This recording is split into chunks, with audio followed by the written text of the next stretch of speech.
February 1947. A row of surplus military vehicles sits on flatbed wagons at the railhead in Dodoma, central Tanganyika. They are Sherman tank hulls, stripped of their turrets and fitted with bulldozer blades. Some have come from depots in the Philippines, some from Canada. They have been purchased at scrap prices by the British government, reconditioned in dockyards across 3 continents, and shipped to East Africa.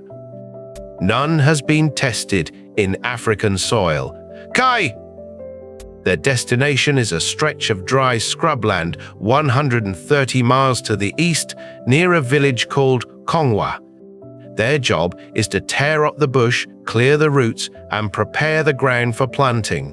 The crop will be groundnuts, peanuts.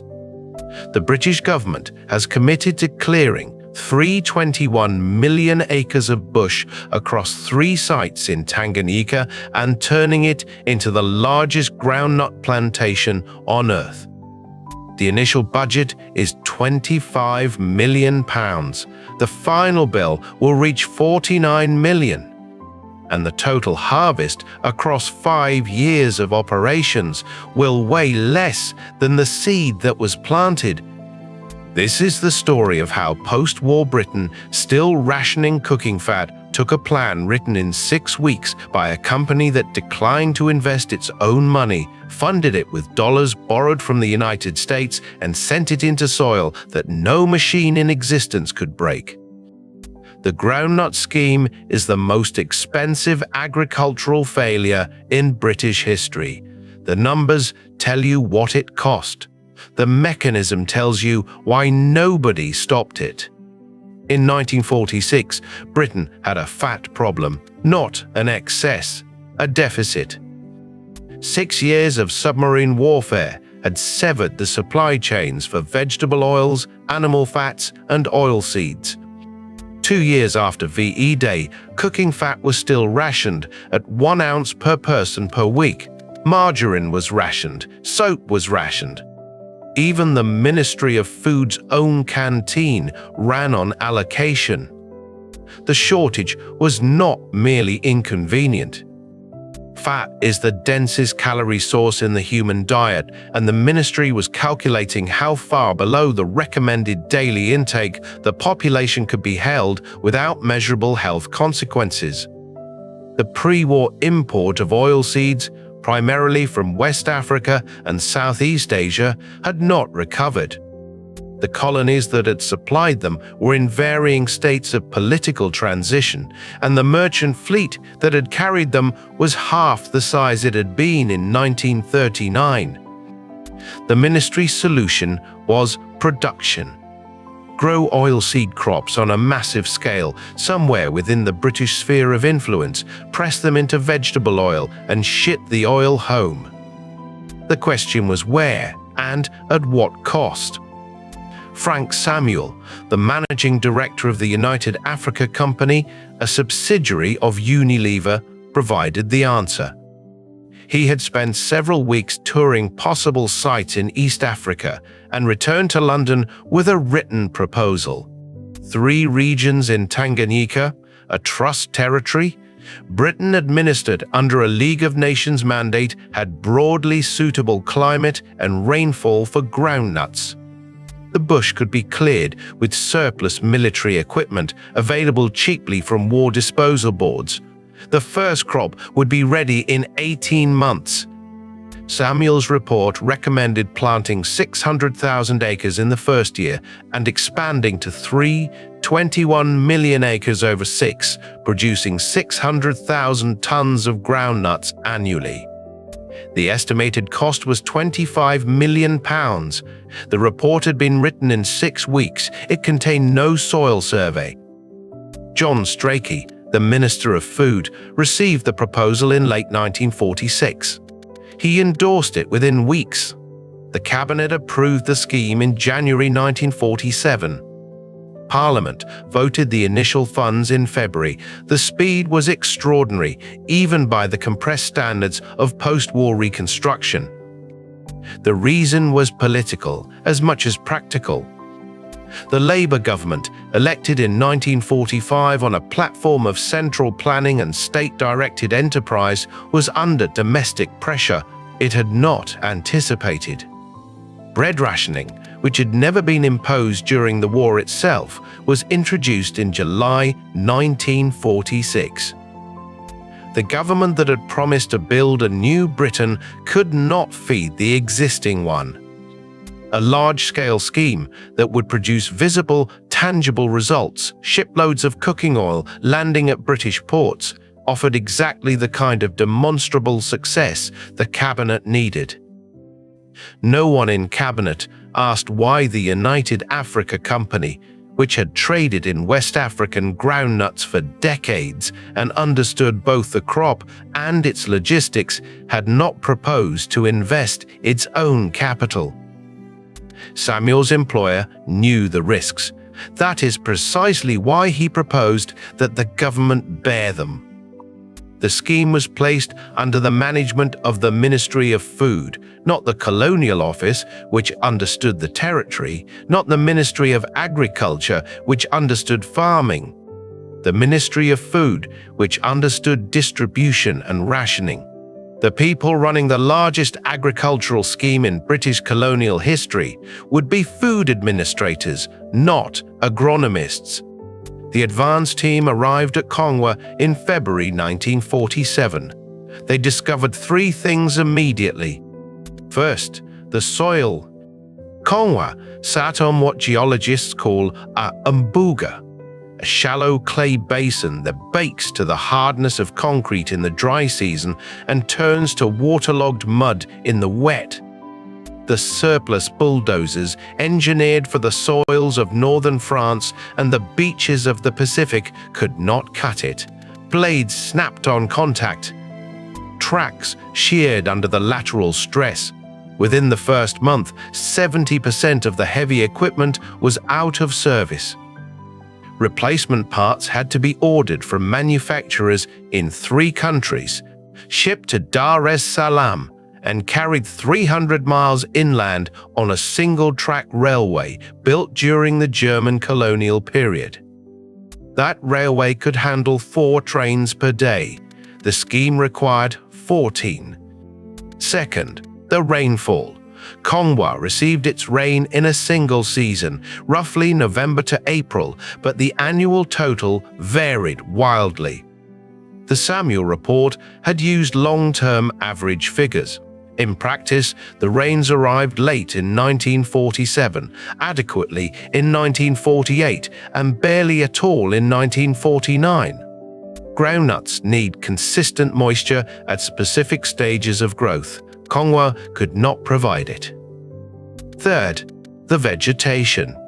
The bush at Kongwa was not grassland with scattered trees, as the report had implied. It was dense, tangled scrub with root systems that ran deep into the clay. Clearing it required not just surface bulldozing, but root extraction, a process that doubled the time and tripled the wear on every machine.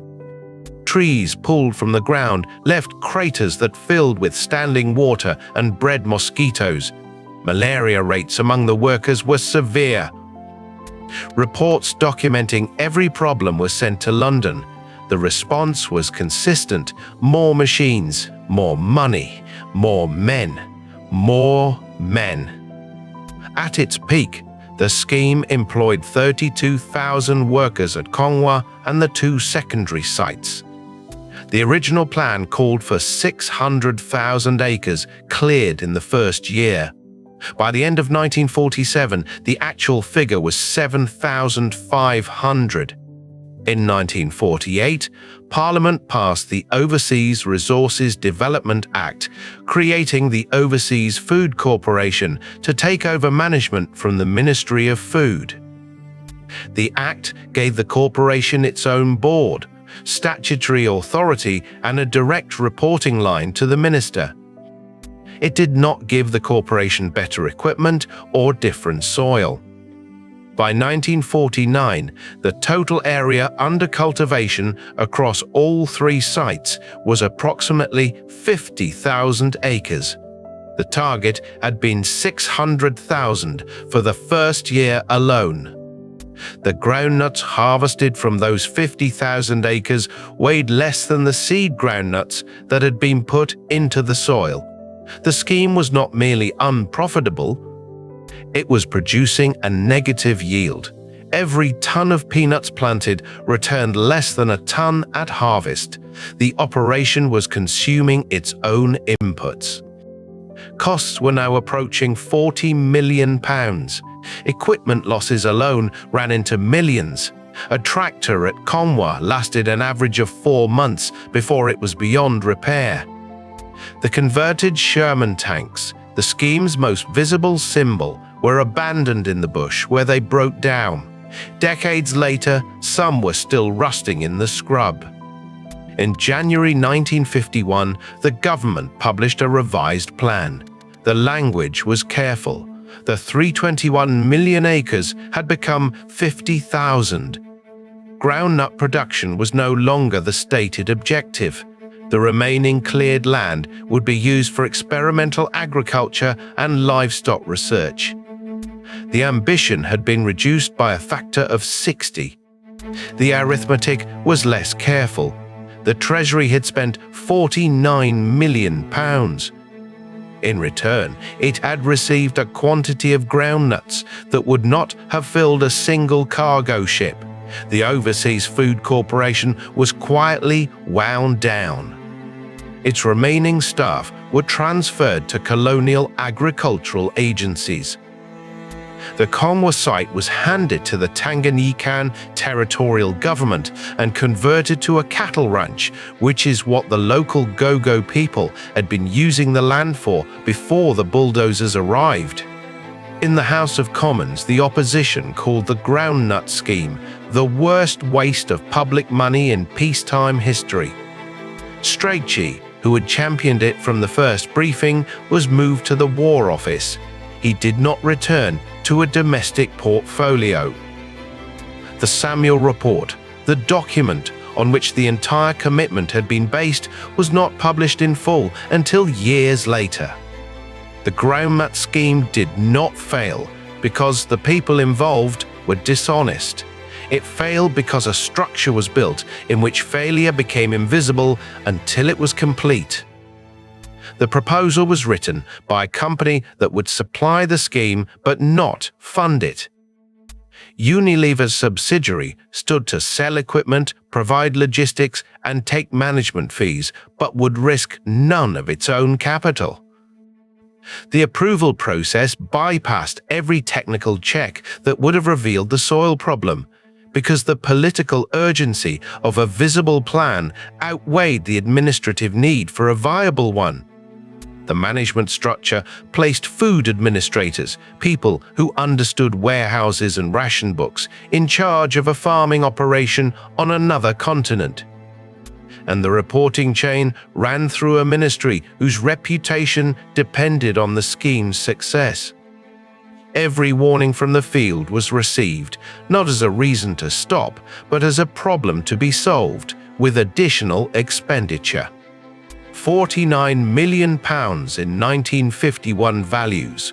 Adjusted for inflation, that is roughly £1.5 billion today.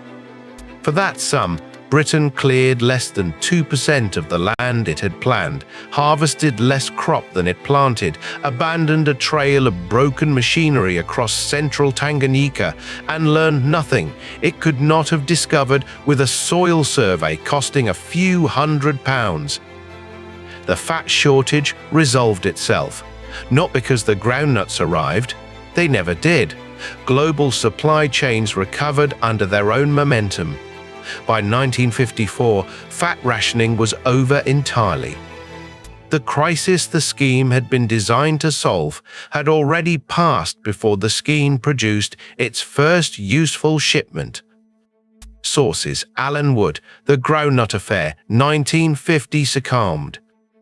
730. A plan for the mechanized production of groundnuts in East and Central Africa, HMSO, 1947, Overseas Food Corporation, Annual Reports, 1948 to 1954, HMSO, Hansard, House of Commons, Debates, 1947-1951, Nicholas Westcott, Groundnuts and Colonialism, The Impact of the East African Groundnut Scheme, Journal of Imperial and Commonwealth History, Volume 14, Number 1, 1985, CMD 8125, The Future of the Overseas Food Corporation, HMSO, 1951, John Ilifi, A Modern History of Tanganyika, 1979.